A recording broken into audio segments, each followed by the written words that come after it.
God, I thank you for this moment that we have. I thank you for this series through Esther. God, I ask that tonight, these wouldn't be the words that I would say, but that you would say. I ask that your word would speak to these students and that they would walk from this place knowing ways in which they can live for you more because they heard from you. And so, God, I ask that any other distractions now in this moment, you would just place them aside, that they would focus in this time, and that this could be a really powerful moment in their relationship with you. So I pray this in your Son's name, Jesus Christ. Amen. So if you guys haven't joined with us, or maybe you were here last week as Ryan kicked off this new series titled Bold Obedience, we're going to be going through the book of Esther for the next couple of weeks, all the way up pretty much until the end of this school year. And my heartbeat behind this ties into our Wanderer overarching theme this year. Because the nation of Israel and Judah in this moment are cast out. They're in a moment of wandering, and they're like, what's next for us? They're in a moment where they've been taken prisoner. And so when we looked at this at the beginning of the year for Bree and I, one, we love this book. If you ask Bree would probably tell you this is her favorite book of the Bible. And for me, I love the very thing that we titled this, that there is bold obedience by countless individuals in this storyline that we get to see as we draw it out throughout the next couple weeks. And so I didn't get to kick it off, Ryan. You got to kick it off. And so I knew I was going to be out of town, but I was like, okay, I am excited about this because what Ryan talked about last week for us was that Esther here in this moment was placed in a circumstance that she couldn't control. That she was placed in a circumstance that wasn't great. It was pretty bad for her and her nation. And yet, she made a choice in the ways in which she would live. That she actually, in these different chapters, and especially in chapter 1 and 2, sought a bold obedience and also a life of humility. And so I was excited that Ryan got to open that up for us. And now this week, what we're going to do is we're going to take it the next step. And so we're going to look at chapters 3 and 4 tonight. So we're going to cover a lot of ground. So you guys are going to want your Bibles tonight because I'm going to be going back and forth to that all the time. And it's going to be on page 319 for you guys. And the major theme that I want us to see tonight is that you were made for such a time as this. Let me say that again. You were made for such a time as this. It was powerful because this was written here in Esther chapters 3 and 4 we're going to see tonight. But I believe that that same truth in that period of time is still true today for you. And so the way we're going to do it is kicking off in Esther chapter 3. We're going to look at first couple verses here. And I want you to see this, that Mordecai, so if you didn't know who he is, he's her uncle, and now he's placed in a new role in this kingdom of Persia. And he, in this moment, has a choice. You see, Mordecai knew the path to obedience, but it didn't necessarily mean it was the easy path. He knew the path to obedience, but it was not going to necessarily be the easy path. What do I mean by that? Well, here's some context. If you guys were with us last week when we read through Esther 1 and 2, Esther has now been made queen. Her uncle Mordecai is now a higher official, and there is a period of time between chapter 2 and going into chapter 3. That actually 5 years have passed now of her being queen over this nation. And so we jump in now, and we're introduced to a new character in the book. So take a look with me. Chapter 3, verses 1 and 2 says this. Sometime later, King Xerxes promoted Haman, son of Hammedatha, the Agagite, over all the other nobles, making him the most powerful official in the empire. All the king's officials would bow down before Haman to show him respect whenever he passed by. 4, so the king had commanded. So here's something you need to understand. Haman, in this moment, is a man of power. Haman, in this moment, is a man of authority. Haman, in this moment, is a man of importance in the Persian Empire, which is one of the most powerful empires we ever look back at. Haman is second to the king. Haman was to be bowed down to and worshipped by the people. If you wanted to live a long life, respect was owed to Haman. That's the reality. This is who this man was. He would be so high that you would see him walk by and you would bow down. But you know what's crazy? Everyone bowed down to Haman, yet we step into verse 3. What does it say? But Mordecai refused to what? Bow down. Or to show him respect. Can you imagine that? Mordecai, who is definitely not second in command, he is not above Haman. Okay, imagine this picture, okay? Here you are on the street, walking down as Haman, and all these people are around. And all of a sudden, Haman comes. Everybody's on the ground, okay? Pretty easy to tell when a dude is standing, right? That immediately here, it's pretty easy to notice, okay, everyone is bowing down and worshiping me right now, but one dude. And that is Mordecai. And so Mordecai is standing out because he knew who was to be worshipped. And he knew that that person was not Haman. And so here, Mordecai is standing up and saying, I refuse to bow down to Haman, and I refuse to worship this man because he is not my God. And so verse 3 continues on, and it says, Then the palace officials at the king's gate asked Mordecai, Why are you disobeying the king's command? They spoke to him day after day, but still he refused to comply with the order. And so they spoke to Haman about this to see if he would tolerate Mordecai's conduct. And since Mordecai had told them he was a Jew. See, Mordecai knew the path that was easy in this situation. The easy path would have been saying, hey, you know what? He's pretty important. Everybody else bows down and worships him. I guess I should too. That would have been the easy route. That would have been the route of least resistance for Mordecai. And yet, Mordecai knew that even though he was going to refuse to worship Haman, it would make Haman very angry and upset with him. And so we see here in these next verses 3 through 4, the other officials start coming to Mordecai and saying, hey, why aren't you bowing down and worshiping? And it says they came to him day after day. Man, that story would get old pretty fast. And yet for them, they were like, dude, you better start doing this or you're going to have consequences that are going to come against you. And yet Mordecai remained faithful to what he believed. Mordecai wouldn't take the easy path, the path of least resistance, because he had a bold obedience to God. He had a bold obedience.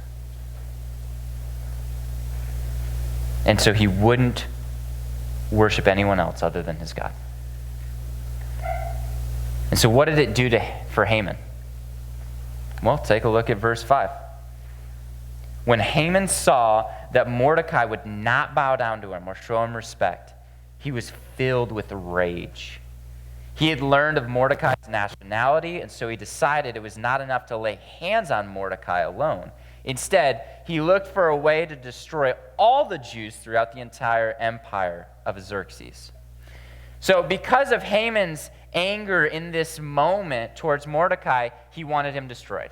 It's kind of like, okay, I can kind of understand like he's upset in this moment.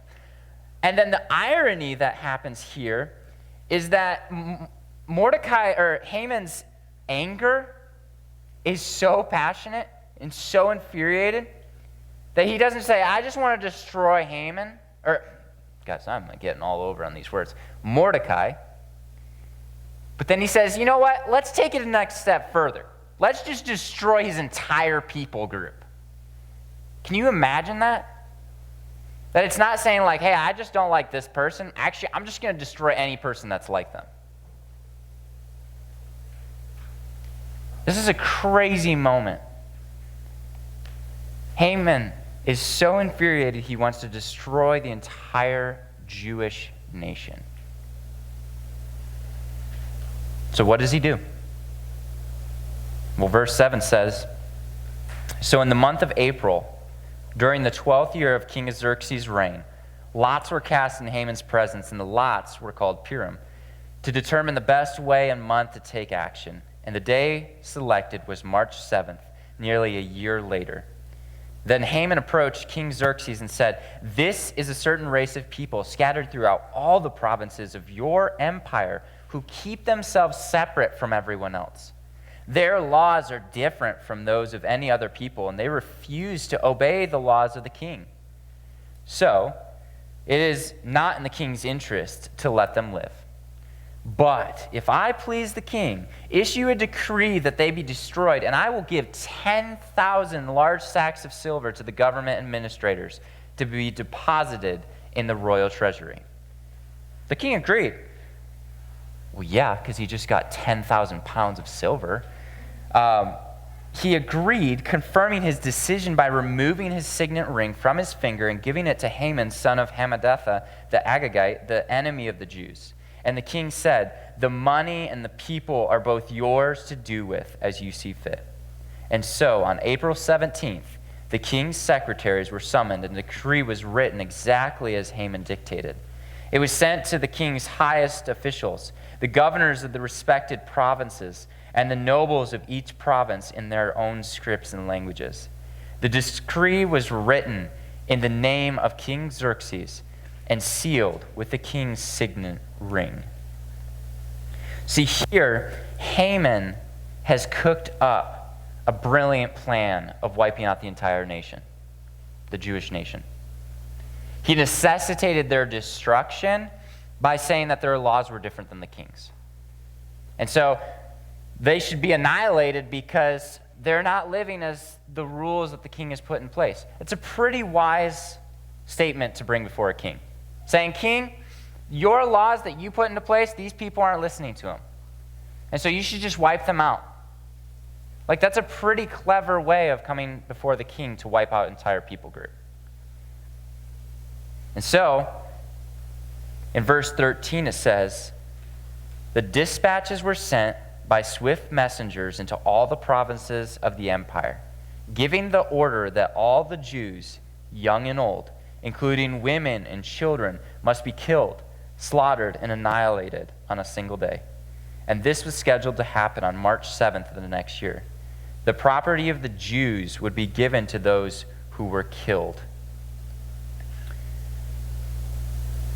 You know, I read that, and like in that moment, all those people are probably terrified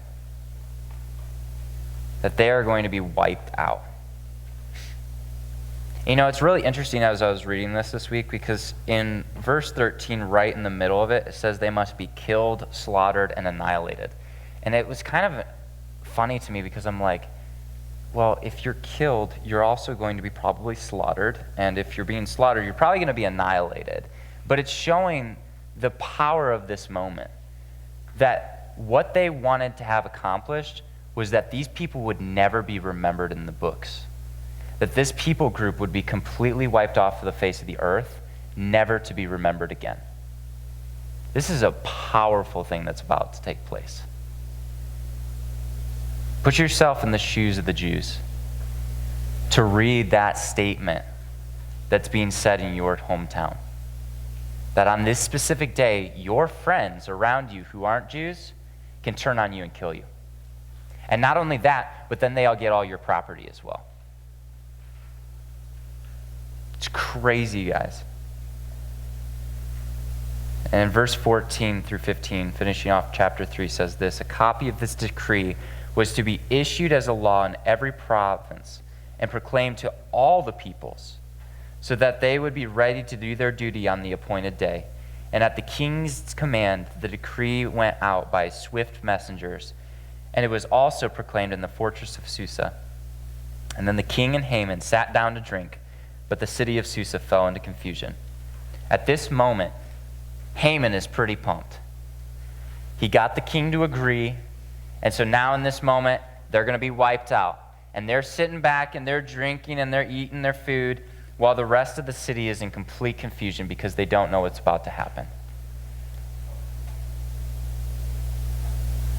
You know, the reality is Mordecai in that moment stood up in bold obedience for what he believed in. He knew that the path that he was on was not going to be an easy one. And for me, I've personally experienced that before, where I was in my senior year of high school, and I was in an English class in the public school. And I remember, like a lot of my friends around me kind of knew that I was a believer. And so I remember one specific moment in my class where we had to write a paper and basically just describing what is like most passionate to us, what really motivates us in life. And as I sat down to write that paper, I knew a lot of hobbies that I had interest in, but I also knew that those aren't the things that truly motivate me. That this is what motivates me. And so in that moment, I had a decision to make. Do I just write like everybody else is going to write their hobbies, their passions that they have? Or am I going to take the next step and say, you know what, I'm all in on what this says? And I truly believe that even though it's not the easiest path to write this paper for my class on my belief in God, I knew that it was the path that God was calling me to. And in that moment, I wrote that paper, and guess what? We got to share what our paper was about in class, in front of everybody. And there was nerves for me. It was scary. Because I had to make the decision that I'm all in. I'm bought in. I want to have a bold obedience to God. And so in that moment, I got to share before my entire class what I believed. And it started sparking conversations with those students around me, my peers, and saying like, hey, why do you believe that? And there was a lot of things that we got to talk about because I had that bold obedience in that moment. Guys, listen to me.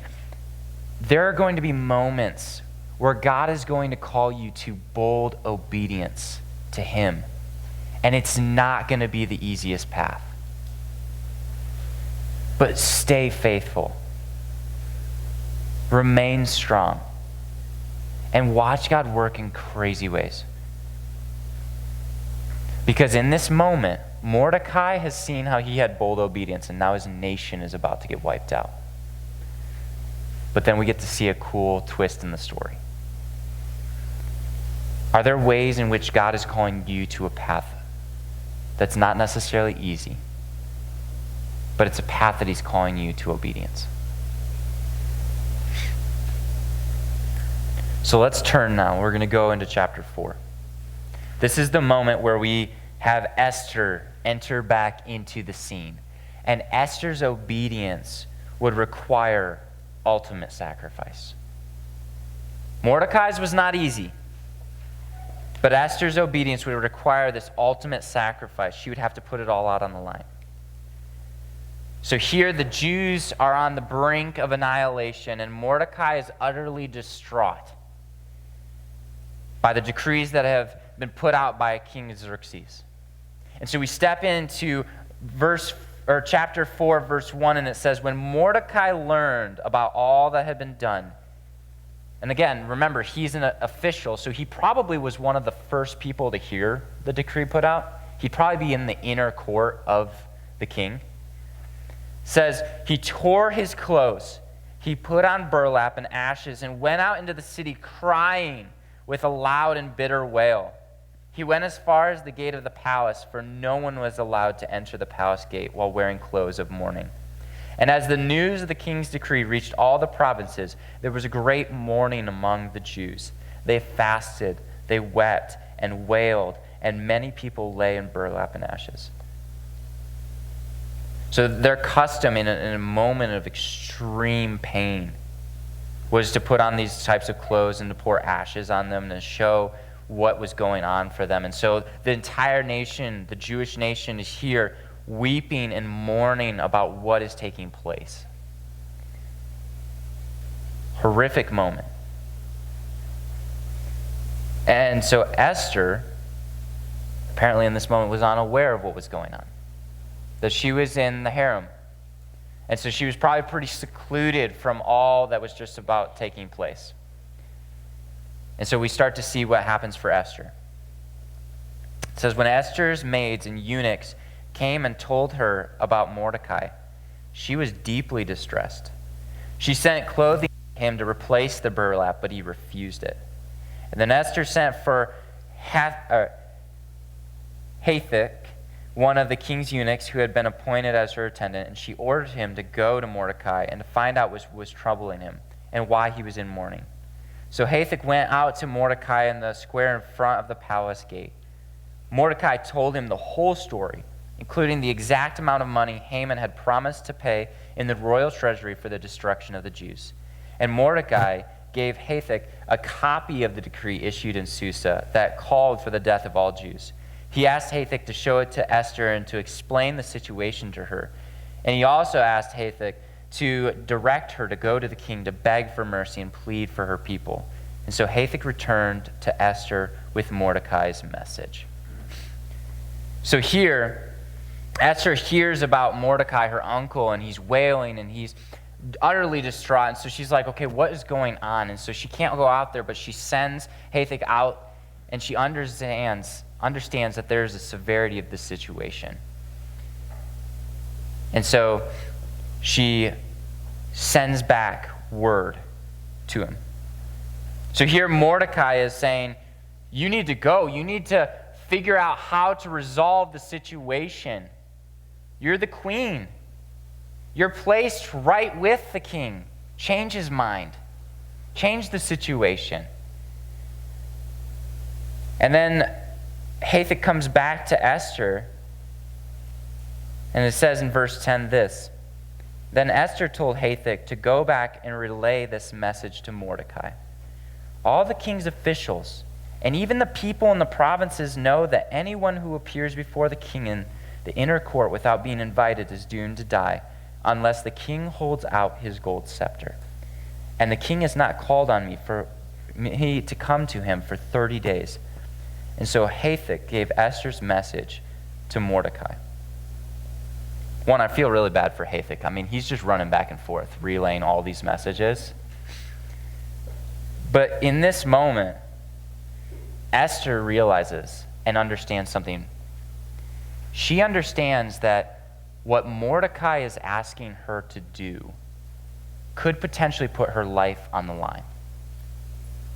That if she was to walk into the inner court without an invitation, she could be killed for it. And so she presents this to Mordecai in that moment of saying, look, I could be killed for the request that you're asking me to do. And yet this is where the story of chapters 3 and 4 start to get really interesting. Because in this period, she's in a moment where she's challenged of, will you sacrifice your life for your people?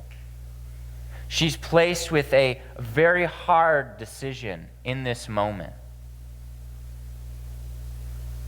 And also another thing that Esther realizes is that she's like, hey, I haven't been called by the king for 30 days.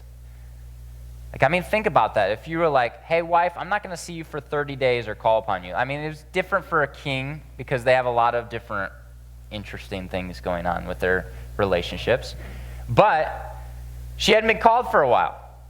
And so she's like, I'm not on the the A-list right now. I'm not looked at as the highest priority by the king. And so if I walk in there right now, I do probably have that great likelihood of dying. And still Mordecai responds back with 2 moments in all of the book of Esther that are powerful. Check out verse 13. It says this. Mordecai sent this reply to Esther.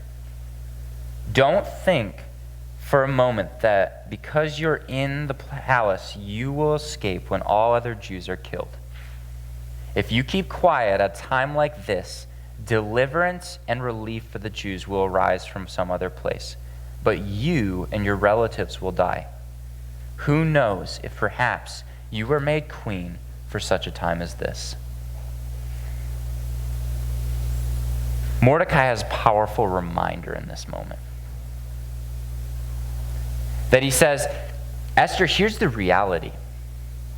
If you don't go before the king and even try, you're going to be killed anyways.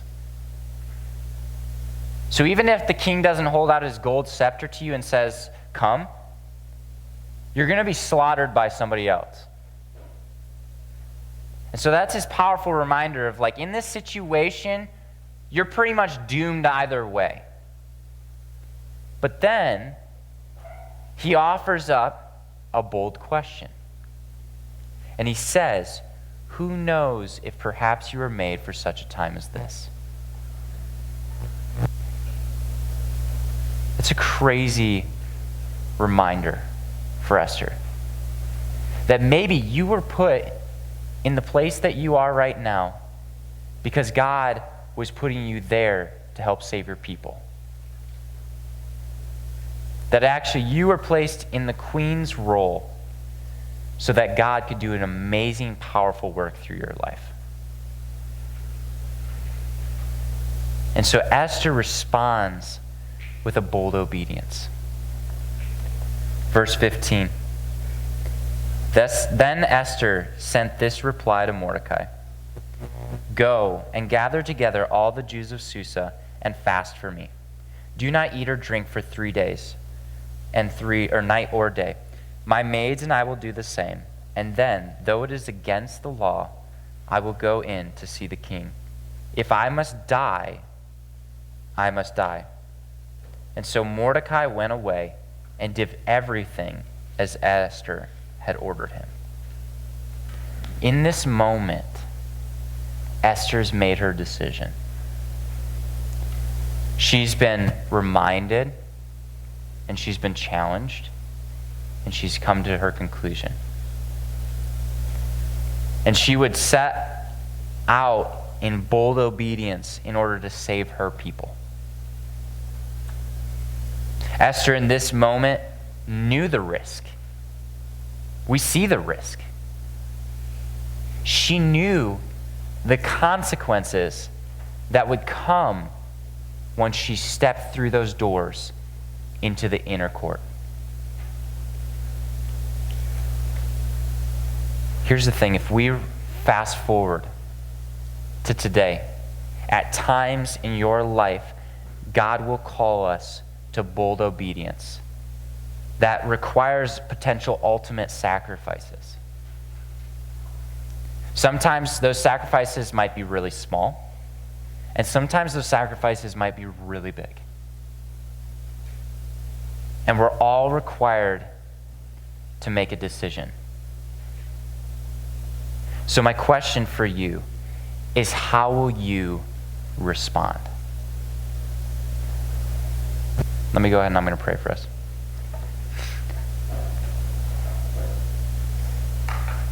God, I ask that question, how will we respond to you, would ring true for these students all week long.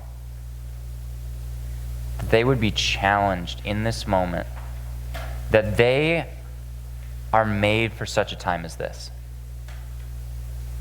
That our world is messed up and it needs you. And that you are using each one of these students who know you to be the hands and feet of you to the world. To offer up a hope and a deliverance. And so God, my prayer for each one of these students is that they will respond in bold obedience. That they would make their decision like Esther made her decision. And that they would step out in faith, understanding the consequences, but also knowing that following you is totally worth consequences. And so God, I ask that as these students walk away this week, that they would make that decision, that they would follow after you passionately, boldly. And I pray this all in your Son's name, Jesus Christ. Amen.